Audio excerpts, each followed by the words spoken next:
has already enunciated how services have become a very, very integral part of most of the emerging economies as well as advanced economies in the world, and India is no exception to that. We are one of the fastest growing service sectors in the whole of the world, and services contribute nearly 55% of gross value added. A large chunk of the foreign direct investment that comes into India is into the services sector. Nearly 37% of our total exports are from the services sector.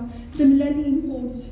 And also a large chunk of the population is employed in the services sector. So it is a huge contributor to the employment also in India.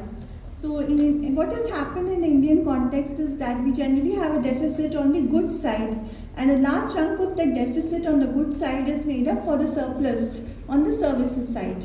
So basically the deficit in the goods is largely offset by the surplus that we see in the services sector. And as it has already been discussed, a large chunk of our services exports are IT and ITES. But of course, we have a large number of growing services sectors, including business and other professional services. We have financial services. Under financial services, we have fintech, and then we have so many other new services which have come into the foray, which are becoming really important from the Indian point of view.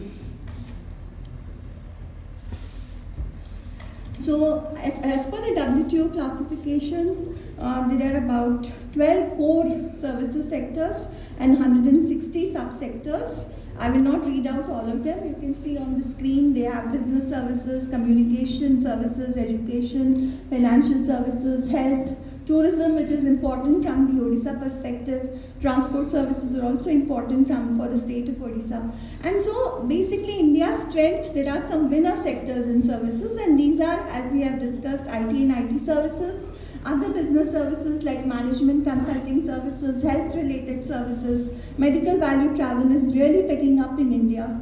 Wellness and tourism services are also becoming very popular. Audiovisual services, the AVCG, basically media and entertainment, gaming, animation, these are really one of the fastest growing sectors amongst services. We also have R&D services, financial services, construction and design and engineering services.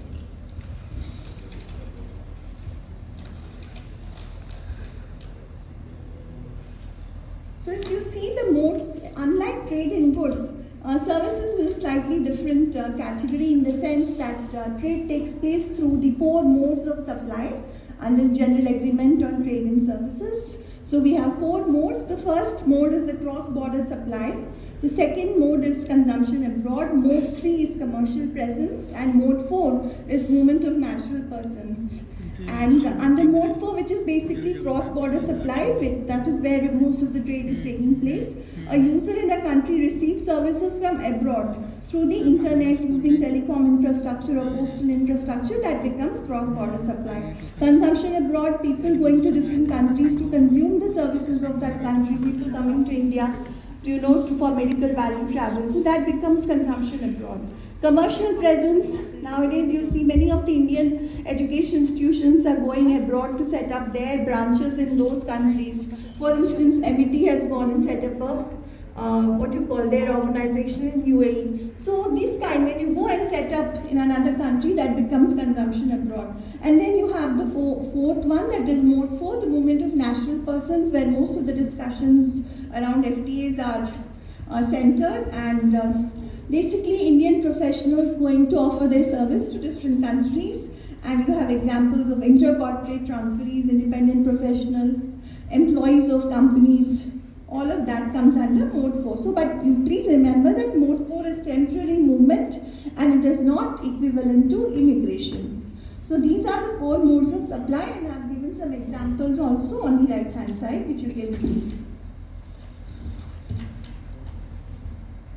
So under the existing FTAs, the gains from services have been immense. In fact, substantive WTO plus commitments have been obtained from all our trading partners. And as I said, the key areas of interest in services continue to be IT, ITES, business services, health, education, audiovisual services, which have been committed by our FTA partners. So we have obtained substantive commitments in cross-border supply, that is mode 1. And liberal commitments have been offered in different categories in Mode 4 as well, as I already mentioned, intra-corporate transferees, business visitors, contractual service suppliers, and independent professionals. And also we have a separate chapter or annex on Mode 4, an annex on professional services, commitments to pursue mutual recognition agreements in professional services, for example, nursing and accountancy. All of these are also covered under the commitments that we have got from our FTA partners. So if you look at the opportunities in Mode 1, almost all the FTAs provide full commitments across a broad range of services, and the winner sectors that I showed in one of my earlier slides, which includes the contractual service suppliers, R&D, other businesses, telephone-based support services, all of these are covered under the commitments that we have got from other countries. We have full national treatment also provided, except for carve-out and subsidies only for local entities. Professional services sometimes may require citizenship or residency to set up or operate in that particular country. Prior commercial presence is needed in some of the financial and telecom sectors. I've given the example of Japan here. Similarly, Mode 4, we have obtained very higher equity limits, more legal entities allowed, and removal of economic needs, tests, discriminatory requirements, etc.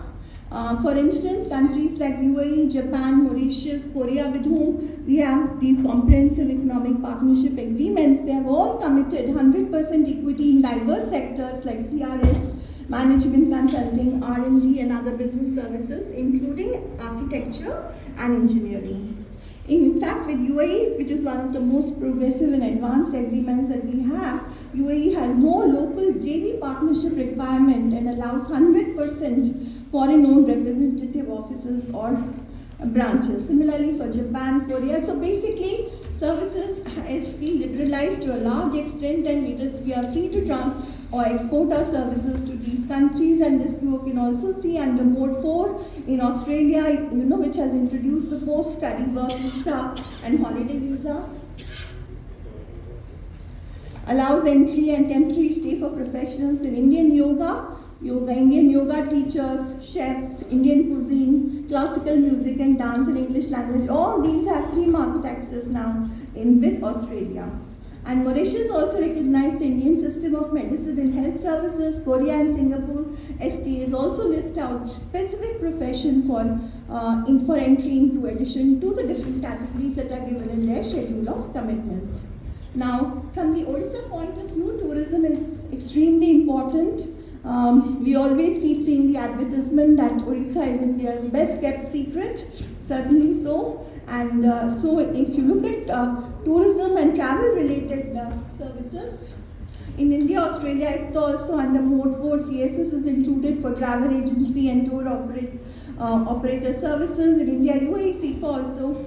Basically everything is, there are no restrictions. Most of the commitments in the schedule of commitments are bound, but here you will see that most of them are unbound. Foreign equities allowed up to 49%, for hotel management up to 70% of restaurants, and travel agency, tour operator services, etc. All these have no restrictions now, and the foreign equities allowed up to 49% in Mode 3, and Mode 4 is not specified. So another important sector from the point of view of the state.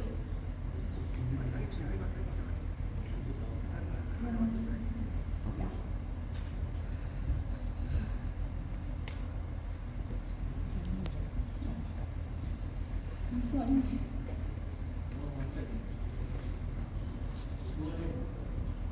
Yeah, so basically, all I wanted to say is we have a lot of scope even in the maritime transport services in the agreements that we have signed with both UAE and Australia. Transport services, for instance, the total foreign ownership of individual Australian international airlines other than Qantas is restricted to a maximum of 49%. In postal services, collection and deliveries exclude letters over 250 grams, and letters in Australia charge 4 times the standard posting rate, among other exceptions. So barring a few exceptions, I think most of the services now you can export almost without any restrictions.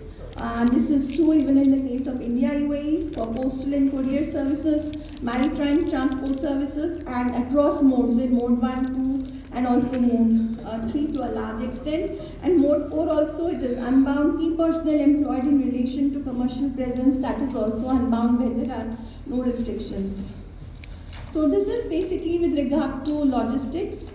And as I said, there are a lot of opportunities, not just in goods, but services now is becoming an increasingly important source of India's exports to the whole world. And FTAs are definitely a means through which we can increase our services exports to the world. And it is high time that Indian industry leverages from these FTAs that we have already signed and those which we are negotiating and which will come into effect in the future to ensure that our services exports continue to grow by leap and bounds. Thank you.